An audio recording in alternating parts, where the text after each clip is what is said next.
Social मीडियावर पैसे कमवण्याच्या नव्या स्कीमच्या नावाखाली लोकांची फसवणूक होण्याचे प्रकार दिवसेंदिवस वाढतात। याचीच एक मोठी झलक प्रसिद्ध मराठी कॉमेडियन, लेखक आणि अभिनेता सागर कारंडे यांना आलेल्या धक्कादायक अनुभवातून समोर आली।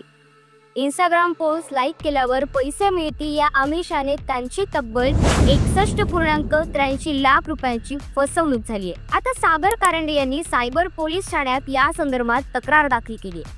ही फसवणूक कशा प्रकारे झाली, गुन्हेगारांनी कोणते डावपेच वापरले आणि अशा प्रकारांपासून आपण कसं सावध राहिलं पाहिजे, चला तर जाणून घेऊया। फेब्रुवारी महिन्यात सागर कारंडे यांना एका अनोख्या व्हॉट्सअप नंबरवरून एका महिलेचा संदेश आला। या महिलेने टेलिग्राम आणि अन्य सोशल मीडिया प्लॅटफॉर्म्सवर एक इंस्टाग्राम लिंक पाठवली आणि सांगितलं की प्रत्येक लाईकसाठी 150 रुपये मिळतील। यामुळे घर बसल्या चांगले पैसे कमवता येतील असा दावा करण्यात आला। सुरुवातीला हा प्रकार सत्य वाटला आणि सागर कारंडेंनी हे काम करण्यास सहमती दर्शवली। त्यांनी लिंकवरील पोस्ट लाईक करण्यास सुरुवात केली आणि काही दिवसातच 11,000 रुपयांचे पहिले 10 व्यवहार त्यांना मिळाले। त्यामुळे त्यांचा आत्मविश्वास वाढला आणि त्यांनी हा उपक्रम पुढे सुरू ठेवण्याचा निर्णय घेतला। सागर कारंडेच्या विश्वासाचा गैरफायदा घेत सायबर गुन्हेगारांनी त्यांना अधिक कमाईसाठी गुंतवणूक करण्यास भाग पाडले। सुरुवातीला कमी रकमेची गुंतवणूक करून त्यांना दिलासा देण्यात आला, मात्र नंतर मोठ्या रकमेची मागणी केली जाऊ लागली। सागर कारंडे यांनी सुरुवातीला लहान रक्कम गुंतवली आणि त्यांना मिळालेला नफा घोटाळेबाजांनी तयार केलेल्या वॉलेटमधून जमा केला। काही काळानंतर त्यांनी 27 लाख रुपये काढण्याचा प्रयत्न केला, मात्र त्यांना सांगण्यात आलं की 80% काम पूर्ण झाले। पैसे काढण्यासाठी 100% काम पूर्ण होणं गरजेचं आहे। पुढील टप्प्यात सागर कारंडेंना सांगण्यात आलं की काम पूर्ण करण्यासाठी 19 लाख रुपये अधिक गुंतवावे लागतील। त्यानंतर त्यांना सांगण्यात आलं की 30% कर भरावा लागेल, अन्यथा पैसे काढता येणार नाही।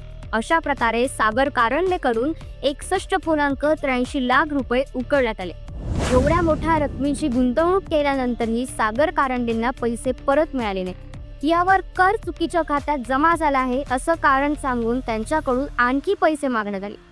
त्यावेळी सागर कारंडेंना संशय आला आणि त्यांनी तातडीने सायबर पोलीस हेल्पलाईनवर संपर्क साधून तक्रार दाखल केली। सायबर तज्ज्ञांच्या मते सोशल मीडियाच्या माध्यमातून होणाऱ्या आर्थिक फसवणुकीच्या घटनांमध्ये अशा प्रकारच्या गुन्ह्यांपासून बचाव करण्यासाठी खाली काही गोष्टी कटाक्षाने पाळाव्या। अनोळखी नंबरवरून आलेल्या लिंकला क्लिक करू नका। घर बसल्या लाखो रुपये कमवा अशा जाहिरातींना बळी पडू नका।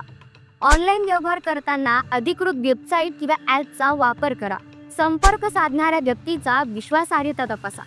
कोणत्याही प्रकारच्या आर्थिक व्यवहारासाठी OTP, बँक डिटेल्स शेअर करू नका। सायबर गुन्हेगारांची शिकार झाल्यास त्वरित सायबर क्रमांक हेल्पलाईन 1930 वर संपर्क साधा।